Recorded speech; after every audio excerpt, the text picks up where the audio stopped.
Hello fellow humans and welcome to the Madhouse. I'm Josh and today it's time for Top 5 Wednesday.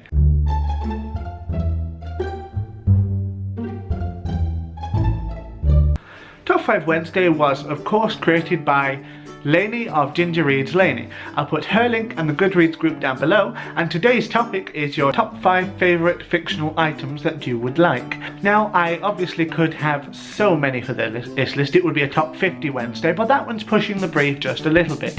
So I have introduced a few provisos just to keep anywhere near 5. These provisos are, it must be something that I can carry, so I can't just say the Enterprise E from Star Trek, because, well, I would love that ship and I could have it and do practically anything with it. And, well, it would be kind of boring to talk about, but amazing to experience and not that interesting for this video. I'm also going to say nothing explicitly magical. That's to say, it can't be magic that I have to use, so no magic wands, no time turners. Hello, just let me butt in a moment. It's Josh from the future here. Evidently I have got a time turner and need to keep hold of it because I want to change the fact that I accidentally uploaded 2 videos today. Turned out I scheduled the one about opposite sex civil partnerships a little bit early. You can watch it here if you like. Sorry about that. There will still be a video up on Friday. I just need to write another one and film it.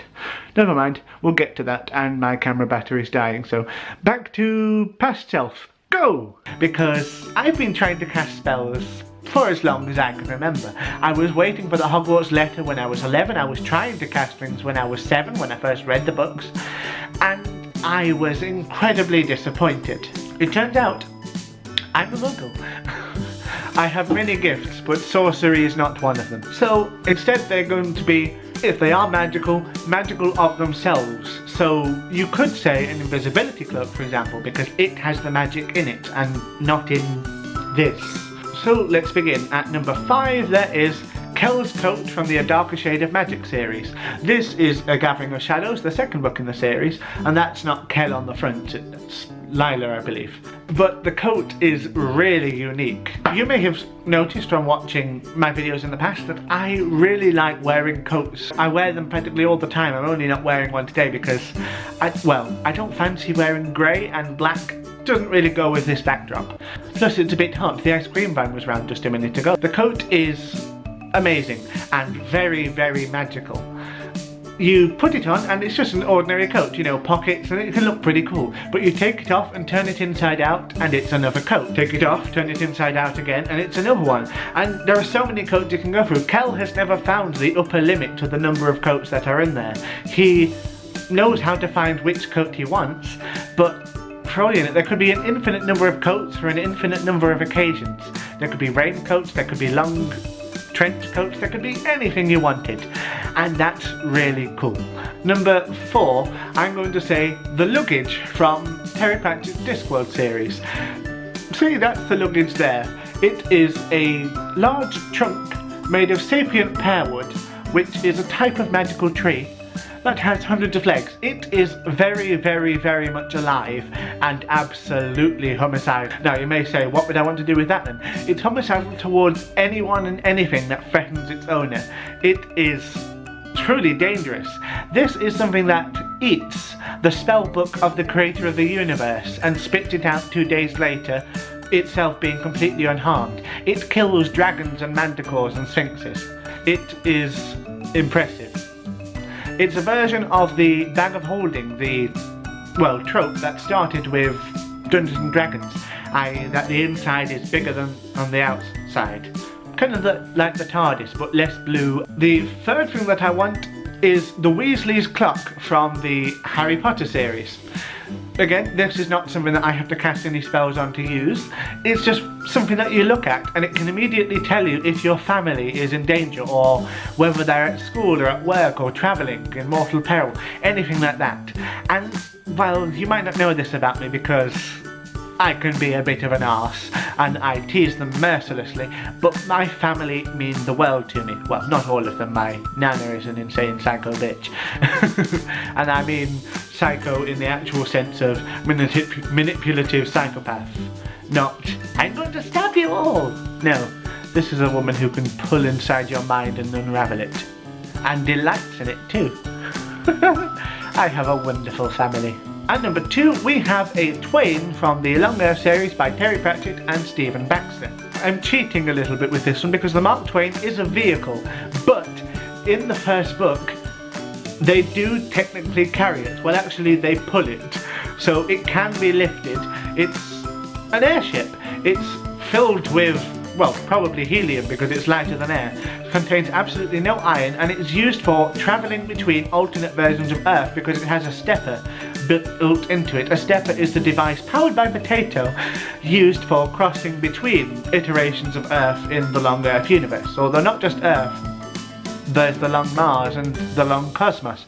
I'm very much looking forward to that this year. We thought that the Long Utopia was going to be the final one because of Soteria's death, but there's still one more coming, and when I read that there'll be a review of that too. But also I want a Twain because something has to be alive in order for it to step. So every single iteration of a Twain, or at least the early ones, has a copy of Lobsang inside it. In the later ones, it's a very much stripped down version of Lobsang, so none of his eccentricities or anything about him, just enough of him to be able to step. But if you go for the earlier ones, and that's what I want, it has the fully fleshed character of Lobsang, the reincarnated Tibetan motorcycle repairman, reincarnated into a supercomputer. He is technically the smartest human being to have ever lived, and my god, he's impressive. And I want one. And if I have the shit, he comes with it, so plenty of conversation, and he'll be very useful for using my number 1 pick, a replicator from Star Trek. Why the hell not? With all of the other things, I can travel anywhere and they can carry stuff for me, but this, I can make anything. You want food? You've got it. You need a weapon? You've got it. You want to create a flux capacitor like from Back to the Future so you can travel through time? It can build it for you. Want to build a warp drive? Got one. Want to build a spaceship? You've got one. This device, if controlled by a computer, hence Lobsang, is capable of anything and everything. And I would also use it to fabricate nanobots which can be used to keep my body young and restore it so that I can be immortal. That's cool too. And that's it. I hope you enjoyed the video. Please click like, share and subscribe if you're not, if you did. What are your thoughts about my suggestions, things that I would like to have? Do you think any of them are a bit problematic or cheating just a little bit? I'm a bit that way about the last one, but stuff it. It's fiction, isn't it? My question then is, if you could have any single fictional item for yourself, what would it be? Yours can be as magical or as large as you want, although I would refrain against having a planet, because where on earth are you going to put it? It's not going to fit in anybody's pockets. Not even Mary Poppins' bag is that big. Well, I assume it's not. But it would probably be able to fit inside, but it wouldn't be able to get through the opening. Until next time, cheers!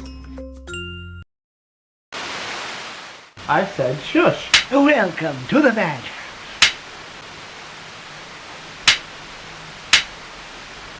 Memories can be vile, repulsive little brutes.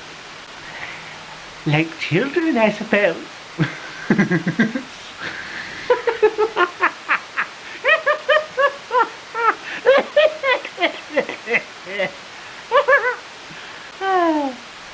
What fun!